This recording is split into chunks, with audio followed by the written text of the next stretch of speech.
యాక్చువల్‌గా కృష్ణుడు వెన్న దొంగ అన్నారు. పాల దొంగ అనలా. నాకు లాజికల్‌గా ఒకటి కరెక్ట్ అనిపించింది. కొంతమంది చెప్తారు కదా! పాలు తాగకూడదు అనేది. ఇప్పుడు ఆవు, దూడ అది పుట్టినప్పుడు 30 కిలోలో 20 కిలోలు అట్లుంటది.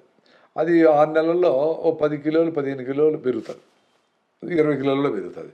మనిషి 6 నెలల్లో 3 కిలోలు పెరుగుతాడు అంతే. సో, మనిషికి పెరిగేదానికి కావాల్సిన nutrition, growth hormones, vitamins, minerals whatever అది తల్లి పాల నుంచినే వస్తాయి.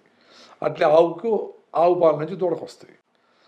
సో, దూడ పెరిగేంత కావాల్సిన న్యూట్రిషను, ఆ గ్రోత్ హార్మోన్స్ ఇవన్నీ మనుషులకిస్తే ఈ లోపల మనకుండే హార్మోనల్ ఇంబాలెన్స్ అయ్యేదానికి అది కూడా ఒక కారణమేమో అని నాకు అనిపించింది.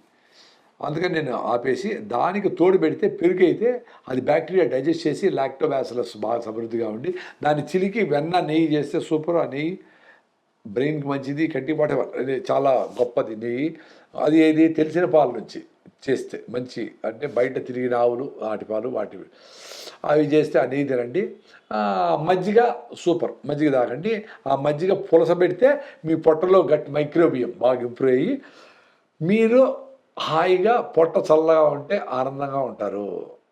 అమ్మ కడుపు చల్లగా అంటే అమ్మలాగా ఉంటుంది అని నేను అనుకుంటా ఉన్నా. అప్పుడేం జరుగుతుంది, గట్ బ్రెయిన్ బ్యారియర్ ఉంటుంది. అంటే పొట్టలో నుంచి బ్రెయిన్లోకి పోకుండా ఒక అడ్డుగోడ ఉంటుంది. ఆ బ్యారియర్ దాటుకొని ఈ బ్యాక్టీరియాని మాత్రం అలో చేస్తుంది.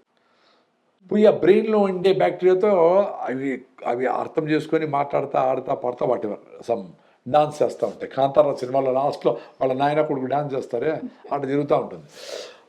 అందుకని కూల్‌గా ఉంటారు.